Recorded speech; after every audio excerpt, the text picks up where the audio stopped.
مسیح میں میرے عزیز بھائیوں اور میرے عزیز بہنوں، جب ہم آج 14 مقامات کی عبادت میں ہیں تو ہمیں یہ سوچنے کی ضرورت ہے کہ ہم 14 مقام پڑھتے کیوں ہیں؟ ہمیں 14 مقام پڑھنے کی ضرورت کیا ہے؟ ہم کیوں یہاں پہ اکٹھے ہوئے اور پھر ہم نے 14 مقامات پڑھے، ایک ایک مقام پر غور کیا، یسوع کی موت کے حوالے سے صلیبی سفر کو دیکھا، یہ ہم نے کیوں کیا؟ جب ہم نے پہلی تلاوت پڑھی تو خدا کا کلام ہم پر نازل ہوا اور خدا نے ان سے کہا کہ میری امت پر گناہوں کو ظاہر کر، میری امت پر ان کے گناہوں کو کیا کر؟ ظاہر کر، یہ کہ خوب چیخ کر چلا کر ان کو یہ بتا کہ آپ کتنے گناہگار ہیں، آپ کیا کیا گناہ کرتے ہیں، اور روزے کے حوالے سے انہیں سیکھا۔ تو 14 مقامات جب ہم نے پڑھے تو بائبل کا پہلا حصہ ہم نے مکمل کیا، اس صحیفے کی پہلی بات ہم نے مکمل کی، اور پہلی بات کیا ہے کہ میری امت پر ان کے گناہوں کو ظاہر کر۔ کیسے ظاہر کریں گے؟ کیا میں آپ لوگوں کو بلاؤں خدا ان کے پاک گھر میں اور آپ سے کہوں کہ آپ تو گناہگار ہیں، آپ کے گناہ کو گناؤں؟ نہیں، اس کا طریقہ کار کیا ہے؟ اس کا طریقہ کار یہ ہے کہ ہم یسوع مسیح کے پاک دکھوں پر غور کریں اور اس بات کو اپنی زندگی میں لے کے آئیں کہ یہ دکھ آئے کیوں، یسوع مسیح نے یہ دکھ سہا کیوں، اتنی تکلیف میں سے یسوع مسیح گزرے کیوں۔ جو بھی ہم ان پر غور کرتے ہیں، ان دکھوں پر، تو ہمارے ذہن میں آتا ہے کہ یہ دکھ یسوع مسیح نے اس لیے نہیں سہے کیونکہ یسوع مسیح گناہگار تھے، اس لیے نہیں سہے کیونکہ یسوع گناہ کرتے تھے، اس لیے نہیں سہے کیونکہ یسوع مسیح نے کوئی غلطی کی تھی، بلکہ اس لیے سہے تاکہ ہمیں ہمارے گناہوں کی معافی ملے۔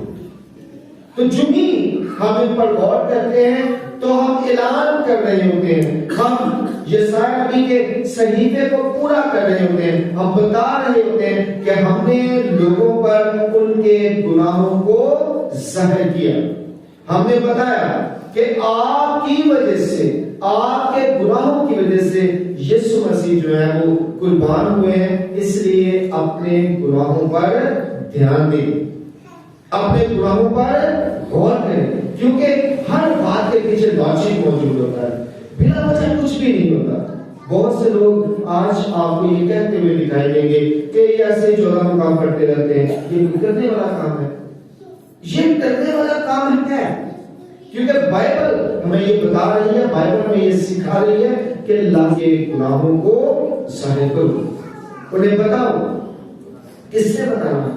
ڈیفینیٹلی کہنے میں بتانا، تو اس کی لازمی ہے کہ وہ ایسا کچھ کرے، ایسا اہتمام کرے کہ جس کے ذریعے سے لوگ اپنے گناہوں پر دھیان دینا شروع کریں۔ ڈائریکٹ انہیں کہنے کی بجائے ایسا طریقہ استعمال کیا جائے جو مسیح کو پسند ہے، کیونکہ مسیح خدا کہتے ہیں عیب جوئی نہ کر تاکہ تیری بھی عیب جوئی نہ کی جائے۔ اب مسیح کو یہ نہیں پسند ہم ڈائریکٹ کسی کو کہیں کہ تو گناہگار ہے، مسیح کو یہ نہیں پسند کہ ہم ڈائریکٹ کسی سے کہیں کہ تو گناہ کرتا ہے، تو غلطی کرتا ہے، تو خطا کرتا ہے، بلکہ ایسا طریقہ دیکھا جائے، ایسا پروسیس شروع کیا جائے کہ جس کے وسیلہ سے لوگ خود اپنے گناہوں پر دھیان دیں، خود اپنے گناہوں پر غور کرنا شروع کریں، اور پھر اس کے ساتھ ہی وہ پچھتائیں، اور پچھتانے کے لیے توبہ کا انتظام بھی کیا جائے تاکہ لوگ کاہن کے پاس آ کر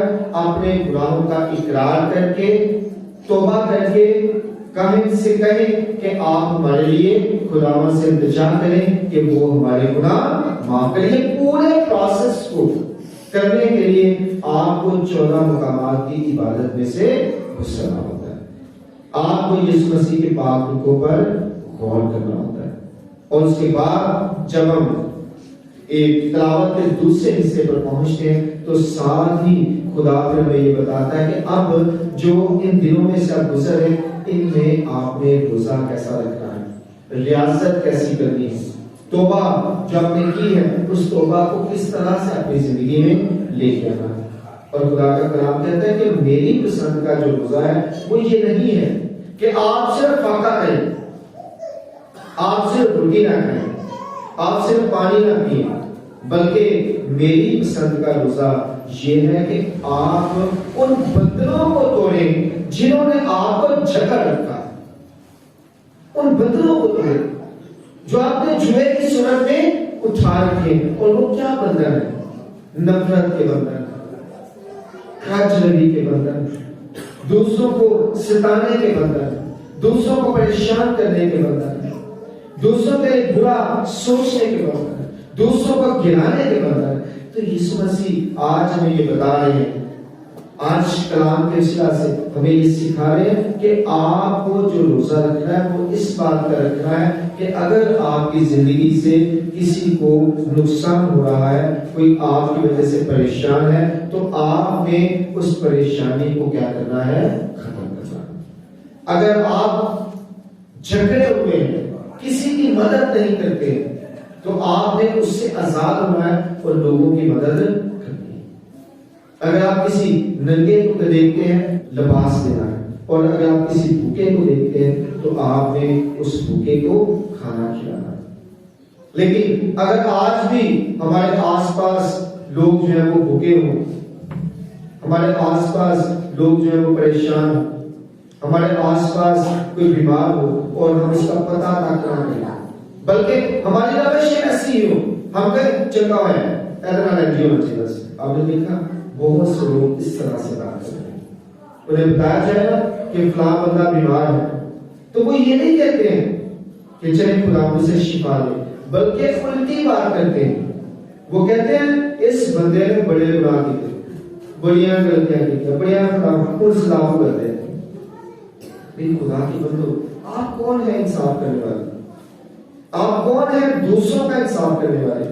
آپ کا کام یہ نہیں ہے، بلکہ آپ کا کام دعا کرنا ہے۔ میں کئی دفعہ کہتا ہوں کہ ہمارا کام لوگوں کے لیے اچھا سوچنا، ان کے لیے دعا کرنا ہے، تاکہ لوگ بچیں، ان کی مصیبتیں جائیں، ان کے دکھ جائیں، ان کی تنگیاں جائیں، ان کی تکالیف جائیں۔ اپنے اوپر کیوں وزن لے کے آتے ہو؟ جب ہم دوسروں کے بارے بری باتیں کرتے ہیں تو اس کا وزن ہمارے اوپر آتا ہے، اس کی سزا ہمیں ملتی ہے، ہم پریشانی میں سے گزرنا شروع ہو جاتے ہیں، ہم دکھوں میں سے تکالیف میں سے گزرنا شروع ہو جاتے ہیں۔ تو آج کا کلام ہمیں یہ بتا رہا ہے کہ آپ نے کیا کرنا ہے، آپ نے دوسروں کے لیے اپنے آپ کو تیار کرنا ہے۔ اور ذرا غور کریں، جب یسوع مسیح ہمیں روزے کے حوالے سے بتاتے ہیں، یسوع مسیح کے پاس یوحنا کے شاگرد آتے ہیں، یوحنا بپتسمہ دینے والے، اور یسوع کے پاس آ کر کہتے ہیں کہ ہم بھی روزہ رکھتے ہیں اور فریسی بھی روزہ رکھتے ہیں۔ اکثر فریسی ہفتے میں 2 روزے رکھتے ہیں، ہم کئی دفعہ کوانٹیٹی رکھتے ہیں یا فریسیوں کی طرح روزہ رکھتے ہیں، لیکن ہم روزہ رکھتے ہیں اپنے استاد کے ہوتے ہوئے، ہم روزہ رکھتے ہیں، لیکن آپ کے شاگرد روزہ نہیں رکھتے۔ آپ انہیں سمجھائیں، آپ انہیں بتائیں یہ کیوں نہیں رکھتے؟ سوال اصل میں سوال اس لیے کیا جا رہا ہے تاکہ یسوع مسیح جو ہے وہ اس کا جواب بھی دیں اور اپنے شاگردوں کو سمجھائیں گے۔ انہیں لگتا ہے کہ شاید یسوع نے بتایا ہوگا، یسوع سے نے کہا ہوگا، لیکن شاگرد جو ہے اس بات کو نہیں مانے۔ ایک تو شکایت کی صورت میں بھی ہے اور ایک انکوائری کی صورت میں بھی ہے، دونوں طرح سے وہ سوال پوچھتے ہیں۔ تو یسوع مسیح جواب دے کے کیا دیتے ہیں؟ یسوع مسیح کہتے ہیں جب تک دلہا باراتیوں کے ساتھ ہے وہ ماتم نہیں کر سکتے۔ یسوع مسیح روزے کو ماتم کے ساتھ جوڑتے ہیں۔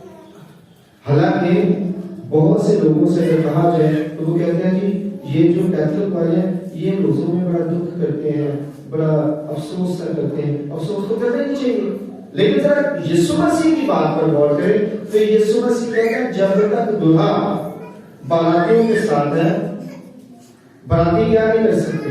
ماتم نہیں کر سکتے. پوچھا کیا جا رہا ہے؟ روزہ کیوں نہیں رکھتے؟ جواب کیا مل رہا ہے؟ ماتم نہیں کر سکتے. کیونکہ جواب ماتم مل رہا ہے. اس کا مطلب ہے یسوع مسیح روزے کو دکھ کے ساتھ جوڑ رہے ہیں، کیونکہ یسوع مسیح وہی صحیفہ جو ہمیں پہلے تلاوت میں پڑھا، اس صحیفے کو یسوع مسیح ہم تک پورے طور پر پہنچا رہے ہیں. اور اس میں کیا ہے کہ آپ اپنے بدن دھوئیں، آپ تکلیف میں سے گزریں. کون سی تکلیف ہے؟ جب آپ کے ایک گال پر کوئی تماچا مارے گا اور آپ اس کا جواب نہیں دیں گے تو آپ اس میں سے گزریں گے، تکلیف میں سے. جب آپ دیکھیں گے کہ لوگ آپ کے خلاف باتیں کریں اور آپ ان کے لیے برکت چاہو گے تو آپ تکلیف میں سے گزریں گے. آپ کا دل چاہے گا کہ نہیں میں بھی مقابلہ کروں، اور آپ طاقتور بھی ہوں، آپ طاقتور بھی ہوں، آپ کے پاس اتنے اختیارات بھی ہوں کیا کر سکے، اور آپ اپنے اختیارات کا استعمال نہ کریں، بلکہ آپ کیا کریں؟ آپ کہیں کوئی بات نہیں، خدا مجھے برکت دے. تو پھر کیا ہوگا؟ آپ کو تکلیف میں سے تو گزرنا پڑے گا. تو یسوع مسیح ہمیں بتا رہے ہیں کہ جب آپ روزہ رکھتے ہیں، جب آپ روزے کی حالت میں ہوتے ہیں تو آپ کو تکلیف میں سے گزرنا پڑے گا. کون سی تکلیف میں سے گزرنا پڑے گا؟ آپ کو بھوک لگے گی اور آپ کھانا نہیں کھا رہے گے، آپ کو پیاس لگے گی، آپ پانی نہیں پی رہے ہوں گے، بلکہ آپ کیا کر رہے ہوں گے؟ آپ اپنے آپ کو مار رہے ہوں گے، اپنے گناہوں پر کیا کر رہے ہوں گے؟ غور کر رہے ہوں گے اور ان پر دکھ کر رہے ہوں گے. جب ہم 14 مقامات میں سے بھی گزرتے ہیں تو میں ابھی بتا رہا تھا کہ ان میں سے گزر کے ہم یسوع مسیح کے دکھوں پر غور کر کے نہیں ہو رہے. یہ جو ماتم ہے، یہ جو دکھ ہے، یہ یسوع مسیح کے پاک دکھوں پر دکھ نہیں ہے. کیونکہ بہت سے لوگ کہتے ہیں یسوع نے ہماری خاطر جان قربان کی، یہ تو خوشی کی بات ہے، آپ دکھ کرتے رہتے ہیں. اصل میں دکھ کیا ہے کہ اس نے تو ہمارے لیے جان قربان کی، میں نے کیا کیا؟ اس نے تو اپنا فرض ادا کر دیا، لیکن کیا میں نے اس کی تعلیمات پر عمل کیا؟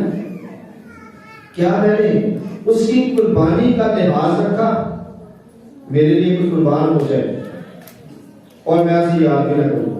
مثال کے طور پر شہداء ہے، کوئی شہید ہو جاتا ہے اپنی قوم کے لیے اور آپ اس کا لحاظ ہی نہ کریں. خدا اپنی علامت آپ فرمائے منیر مسیح بکر صاحب کو. مثال کے طور پر انہوں نے اپنی آنکھوں پر گولیاں کھائیں اور اگر مجھے حاصل نہیں کرتا کہ خیر میں نہیں کرا سکتی ہوں تو کیا ہوگا؟ وہ یعنی کہ آپ بدلہ نہیں دے رہے، آپ غور نہیں کر رہے، آپ دھیان نہیں دے رہے. اصل میں دھیان دینا مسئلہ ہے کہ آپ کے لیے اگر کسی نے جان قربان کیا تو آپ نے اس کا بدلہ کیا ہے؟ آپ نے کیا سوچا؟ آپ نے لحاظ رکھا. لحاظ رکھا بہت زیادہ ضروری ہے. آج ہم یہاں پہ اس لیے نہیں ہے کہ آپ یسوع مسیح کے دکھوں پر غور کرتے رہیں، آپ ان دکھوں پر دھیان دے کر اپنی زندگی پر غور کریں کہ میں نے کیا کیا، میں نے کتنا کچھ خیال رکھا، میں نے یسوع مسیح کے دکھوں کے حوالے سے اپنی زندگی کو کتنا بدلا. کیا میں گناہ میں ہی گناہ کرتا رہا؟ کیا میں زندگی گناہ میں ہی گزارتا رہا؟ کیا میری زندگی میں کوئی تبدیلی نہیں ہے؟ کیا میں نے ایک دفعہ بھی نہیں سوچا کہ میرے لیے جس نے جان قربان کیا میں اس کے لیے کچھ کروں؟ جیسے ہم شہداء کی بات کر رہے تھے کہ جو ہمارے لیے کچھ کرتے ہیں ہم کچھ نہیں کر سکتے، ان کی عزت نہیں کر رہے. ایسے ہی ہم یسوع مسیح جب ہمارے لیے جان قربان کرتے ہیں تو اس کا مطلب ہے ہم اگر کچھ نہیں کرتے ہیں تو اس کے حکموں پر عمل ہی. جب ہم اس کے حکموں پر عمل کرتے ہیں اور صرف ایک ہی حکم مان لیں، کیا کوئی مانے اپنے پڑوسی کو پیار. تو جب ہم اس کے حکموں کو ماننا شروع کر دیتے ہیں تو حقیقی معنوں میں ہم روزہ رکھ لیتے ہیں. یہ روزہ ہے، کلام کہہ رہے ہیں یہ روزہ ہے کہ آپ نے اس کے حکموں کو ماننا. یہ روزہ نہیں ہے کہ آپ نے اب بھوکے. یہ جو روزہ ہے وہ صرف اور صرف ظاہری ہے، اور جو ہم سیکھ رہے ہیں وہ ہے اصل میں باطنی روزہ. اور خداوند چاہتا ہے کہ باطنی روزہ رکھیں. 72 میں روزہ. اور 72 میں روزہ تب ہوتا ہے جب ہم اپنی روشیں بدل دیں, جب ہم اپنی عادات بدل دیں. اگر ہمیں کوئی بری عادت ہے تو ہم اسے چھوڑ دیں, اگر ہمارے اندر کوئی برائی ہے تو ہم اس برائی سے باہر نکل دیں. جب ہم اس طرح سے کرتے ہیں تو حقیقی معنوں میں ہمارا روزہ ہے اور ہم اپنے آپ کو بدل ڈالتے ہیں. اور یسوع مسیح نے کہا کہ وہ دن آئیں گے کہ جب دلہا ان سے جدا ہوگا پھر یہ روزہ رکھیں گے. اس کا مطلب ہے کہ اب جو روزے ہیں یہ ہم پر فرض ہے, کیونکہ یسوع مسیح نے کہا تھا یہ رکھیں گے. مطلب کیا ہوا کہ رکھا جائے گا اب روزہ. بہت سے لوگ کہتے ہیں سارے روزے فرض ہی نہیں. سنا ہوگا آپ نے بڑی دفعہ کہا جاتا ہے جی ہم پر روزے فرض نہیں ہے. تو یسوع مسیح کیا کہتے ہیں, یہ روزہ رکھیں گے, مین کے آپ نے رکھنا ہے. اب یہ تو بات نہ ہوئی, یا تو یسوع مسیح یہ کہہ دیتے کہ یہ کبھی رکھیں گے کبھی نہیں رکھیں گے تو پھر ہو گیا ہم پہ فرض نہیں ہے. لیکن جب یسوع مسیح نے کہا کہ دلہا ان سے جدا کیا جائے گا اور تب یہ روزہ رکھیں گے تو اس کا مطلب ہے روزہ رکھیں گے. اور جو لوگ یہ کہتے ہیں کہ دلہا تو جدا ہی نہیں ہوا, وہ تو یسوع ہمارے ساتھ ہی رہتا ہے, تو بھائی بات یہ ہے کہ یسوع جسمانی حالت میں ہمارے ساتھ نہیں رہتا. تو روزہ جسمانی اور روحانی دونوں حالتیں ہیں. اس کا مطلب ہے جسمانی روزے کے لیے آپ کو پھر اپنے آپ کو تیار کرنا پڑے گا ہی. بائبل کو پورے طور پر سمجھنا, اسے پورے طور پر دیکھنا اور اپنی زندگی میں لانا انتہائی زیادہ ضروری ہے. آج کے زمانے میں سب سے بڑا پرابلم یہ ہے کہ بائبل کو پڑھتے ہوئے بھی ہم اسے سمجھ نہیں پا رہے. آیات بھی سامنے لکھی ہوتی ہیں لیکن ان کی گہرائی میں جا کر ان کو سمجھنے کی ہم کوشش نہیں کرتے بلکہ ہٹتے ہیں اور کہتے ہیں نہیں جی جو میں کہہ رہا ہوں وہی ہوگا. حالانکہ بائبل میں یہ سکھا رہی ہے, آج ہم نے بڑے اچھے طریقے سے سیکھا ہے کہ یہ 14 کام پر ہمیں کیوں غور کرنے کی ضرورت ہے, ہمیں ان پر کیوں دھیان دینے کی ضرورت ہے, 14 کام پڑھے کیوں جاتے ہیں, اور پھر روزہ ہمارا اصل میں ہے کیا, اور ہم روزہ کیوں رکھتے ہیں, روزے میں دکھ کی حالت میں کیوں رہتے ہیں, کیونکہ یسوع مسیح نے روزے کو دکھ کے ساتھ جوڑا. اب اگلی بات آ جاتی ہے, یسوع مسیح نے تو کہا تھا کہ روزہ رکھو تو پھر کیا کرو, آپ نے سر پر کیا لگاؤ, منہ دھو, خوشی خوشی ایسے اشاش ہو. تو یہ دو آیتیں تو آپس میں کیا کر رہی ہیں, کنٹراڈکٹ کر رہی ہیں. یہ تو آیتیں مل نہیں رہی ہیں. ایک طرف یسوع مسیح کہتے ہیں کہ آپ نے یہ کرنا ہے, دوسری طرف روزے کو جو ہے ماتم کے ساتھ جوڑ